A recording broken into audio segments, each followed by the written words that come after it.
Hello everybody. In this video, I would like to talk about the approach to completely exterminate suffering from the mind. As we know, everyone who were born into this world always suffer. The suffer occurs in the body as well as in the mind. Suffering in the body, such as pain, cannot be avoided, and it has to be treated according to what we know. But suffering in the mind, we can actually uh, completely exterminate it using the right approach. The way to exterminate suffering, there's a technique for it, but in order to understand how it works, we have to understand how the mind create things in the materialistic world, and then we can refer that back into a non-materialistic subject. In this world, humans like us like to create things. We create things so that we actually benefit from it. For example, we build a house uh, as a shelter to prevent any harm sting from us. And the way we build houses, we actually built from really strong material. We actually understand the material pretty well, and we actually understand how well to put them together. And the objective most of the time is to make the house, as strong as possible and last as long as possible. And of course, we want to make sure it actually doesn't have a lot of maintenance for it. And of course, just like every house, it has yards and all kinds. It requires maintenance. So as we build a house, we always have to protect the properties. We have to maintain it clean and prevent everything from invading into the properties and can destroy it, or doesn't look nice. So we always have to clean the yards and all kinds of stuff pretty much routinely. So as we know it, everything we created in the mind, we have perceptions that we want to make it less maintenance as possible. We want to make it last forever. And of course, everything in the universe, in the materialistic world, never lasts forever. So it comes and goes, and we always have suffering as a process to keep maintaining it. Now, once we understand the process of the materialistic world have and how the suffering occur, we know how to exterminate it. To exterminate it, we actually try to exterminate the house, just remove the house completely. So that means removing self in the mind, the selfness in the mind.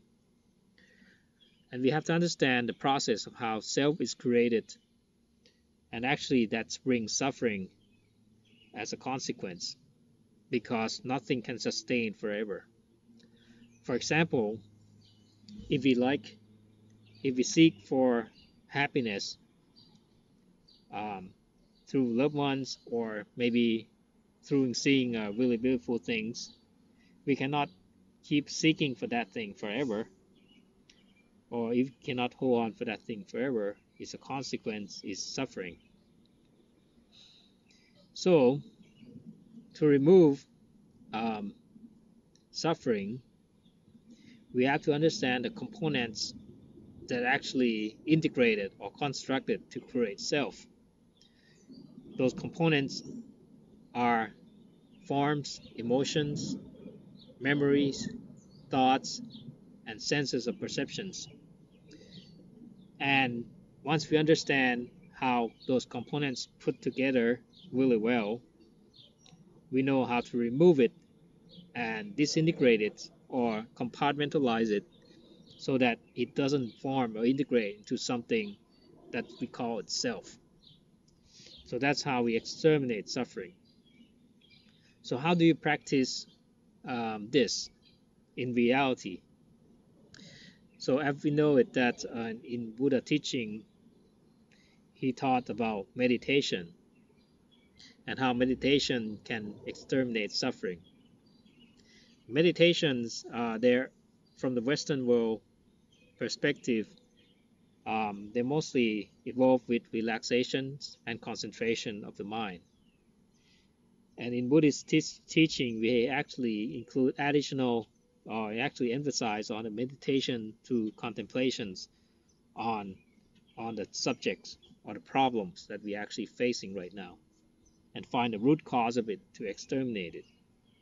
But actually, these two types of meditation works pretty well together, and actually, it's required for everyone to learn in order to be successful in exterminating suffering. So today, I would like to talk about the first kind, actually partly evolved with the second kind, which is the vipassana meditation. So the basic of the meditation in this case is we actually have to visualize ourselves, which consists of mind and body. The body is just the body, so we want to focus on the mind, so we actually want to find a place that actually quiet and peaceful and just sit there and relax. But the mind, as we know it, especially untrained mind, it likes to seek for something all the time, just like in the materialistic world, that we like to seek for something that we like to see, hear, touch, smell, taste, and feel. So we cannot just sit there for a long period of time. The mind is like a wild animal that actually like to wandering around into the jungle and sometimes get lost. So the way to train the mind to exterminate suffering is actually, from the beginning, or the basic, is actually you need to put a fence surround that wild animal. It's like putting a cage to limit the area for that animal to go, which is your mind. So wild animals like to go everywhere, and actually if it goes out of place, it creates suffering. So we put the cage around it, so it prevents it from causing additional suffering to the mind. So that is called precepts. The precepts in Buddhism, there are many different levels, and the basic one is 5 precepts, which is it's a set of rules that we actually accepted, and actually it's a rule that actually make everyone live together peacefully, and that's actually it's good to accept anyway, such as do not kill animals, or something that hurts them or harm them, threaten their life, because every animals you know want to stay alive, so just like us. Second rule is that no stealing, because just like everyone's, they like to take possession of something, so we don't take possession of other people's without permissions. And third is do not have sexual conducts, just like someone love other persons, you don't steal other person away from them. And fourth one is to tell the truth, tell truthful words of what you express, and actually be polite, because we don't want to be aggressive or accuse of someone of something that bring us trouble, as well as we don't feel guilty about telling lies either. And the fifth rule is not drink or consume some chemicals or toxic chemical that actually alter the state of mind in a really bad way, such as alcoholic things, to reduce the mindfulness. So these are precepts or rules that actually need to be kept in place at all time to make sure that person um, will be in a good path toward enlightenment. Next, once we have the cage set in place, Now we're in the process of training the mind, or this wild animal. To train this wild animal, what we typically do is put a pole and have a rope attached to the pole, and then put them on leash, just like we put animal on leash when they take them for a walk. Exact same way, the mind on leash is like we focus on a mantra, something that actually calms the mind down, such as a peaceful music, which is pretty much we don't attach to the music at the end, or something actually more neutral mantras, just like focusing on breathing. So every time the minds start to wander away while you sit and relax, then the mind's aware, the conscious is a conscious that aware that is wandering around. Then bring your conscious back to the breathing. So if you keep doing this, oftentimes the minds become more calm automatically. Like why animals like to go out towards something, you want to pull the rope back. So that why animals become conscious and knowing that if you keep going toward the other directions, it's going to cause painful things. So they have to go back to the pole, which is the mantra. So that's how you calm the minds down. And if you keep practicing this every day, maybe increasing it, let's say from 1 minute a day to about 5, 15 minutes or 20 minutes a day, you can feel the difference in the state of mind. You're conscious. You will become less angry, you become more polite, and you become more peaceful. But that's not all. But this is the basic of doing a meditation for calm and relaxations. Then we need to move forward to the second step, is through understanding how the mind works. And to understand how the minds work from the first basic training is that we actually understand what the animal like, what triggers the animal's activity, and what doesn't trigger animals' activities.